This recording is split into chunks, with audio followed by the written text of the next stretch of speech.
أعوذ بالله من الشيطان الرجيم. بسم الله الرحمن الرحيم. سيقول السفهاء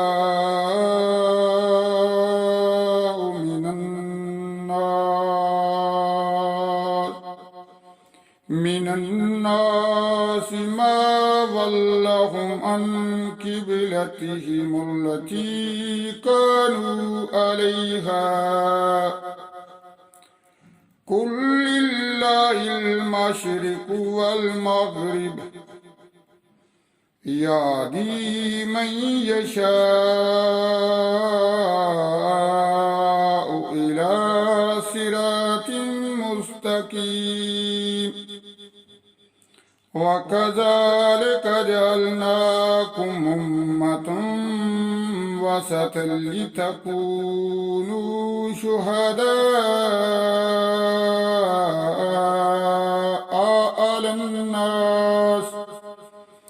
على الناس ويكون الرسول عليكم شهيدا. وما جعلنا القبلة التي كنت عليها إلا لنعلم من يتبع الرسول ممن ينقلب على عقبيه وإن كانت لكبيرة إلا على الذين هدى الله.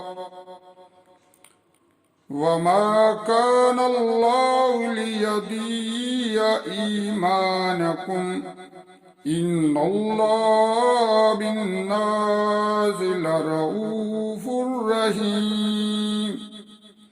قد نرى تقلب وجهك في السماء فلنولينك قبلة ترضاها فول وجهك شطر المسجد الحرام وحيث ما كنتم فولوا وجوهكم شطره وإن الذين أوتوا الكتاب ليعلمون أنه الحق من ربهم وما الله بغافل عما يعملون. ولئن آتيت الذين أوتوا الكتاب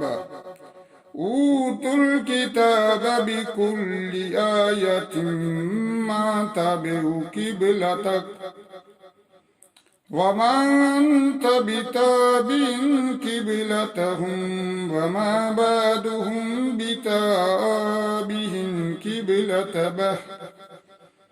ولئن اتبعت آباءهم من بعد ما جاءك من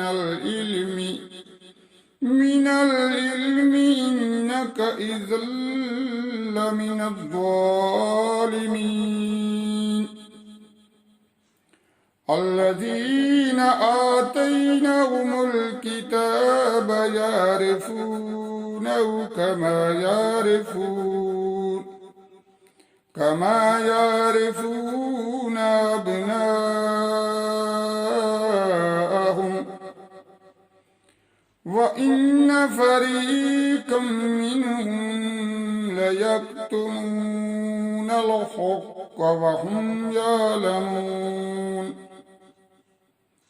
الحق من ربك فلا تكونن من الممترين. صدق الله العظيم.